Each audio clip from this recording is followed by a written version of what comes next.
എന്നെ നിങ്ങൾക്ക് കാണാനും കേൾക്കാനും പഠിക്കാനും അനുകരിക്കാനും സാധിക്കണമെന്ന് ഞാൻ ആഗ്രഹിക്കുന്നു. എന്നാൽ എനിക്ക് നിങ്ങളുടെ കൂടെ എപ്പോഴും ഇരിക്കാൻ കഴിയുകയില്ലെന്ന് ഞാൻ ഉറപ്പിച്ചു പറയുന്നു. ഫിലിപ്പിയർ 4:9. എന്നോട് പഠിച്ചും ഗ്രഹിച്ചും കേട്ടും കണ്ടുമുള്ളത് പ്രവർത്തിപ്പി. എന്നാൽ സമാധാനത്തിൻ്റെ ദൈവം നിങ്ങളോട് കൂടെ ഇരിക്കും. സമാധാനത്തിൻ്റെ ദൈവം നിങ്ങളോട് കൂടെ ഇരിക്കണം എങ്കിൽ നിങ്ങൾ ദൈവവചനപ്രകാരം ജീവിക്കണം. ഞാൻ നിങ്ങൾക്ക് കാണിച്ചു തന്ന മാതൃക പ്രകാരം ജീവിക്കണം. അങ്ങനെ നിങ്ങൾ ജീവിച്ചാൽ ഞാൻ നിങ്ങളുടെ കൂടെ ഇരിക്കുമെന്ന് ഞാൻ ഒരിക്കലും പറയില്ല. കാരണം ഞാൻ മനുഷ്യനാണ്.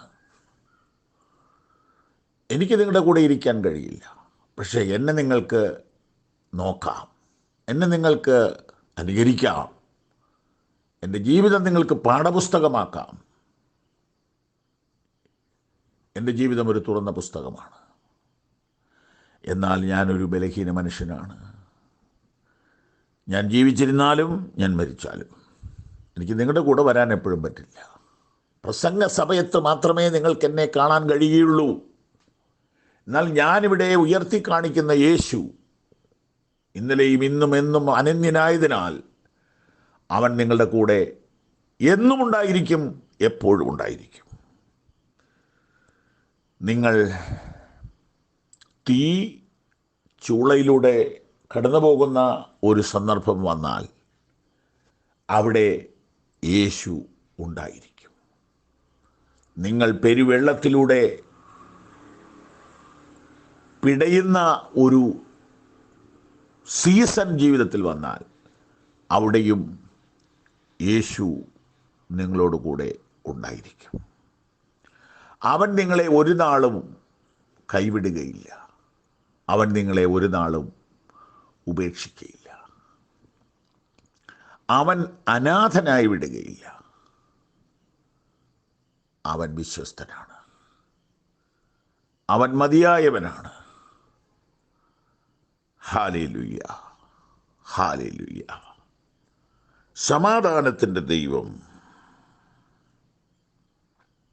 നിങ്ങളോട് കൂടെ ഇരിക്കും. എന്നാൽ സമാധാനത്തിൻ്റെ ദൈവം നിങ്ങളോട് കൂടെ ഇരിക്കും. എന്നാൽ സമാധാനത്തിൻ്റെ ദൈവം നിങ്ങളോട് കൂടെ ഇരിക്കും. അതെ, നമ്മോട് കൂടെ ഇരിക്കാൻ അവൻ മാത്രമേ ഉണ്ടാവുകയുള്ളൂ. ആമേൻ, ആമേൻ.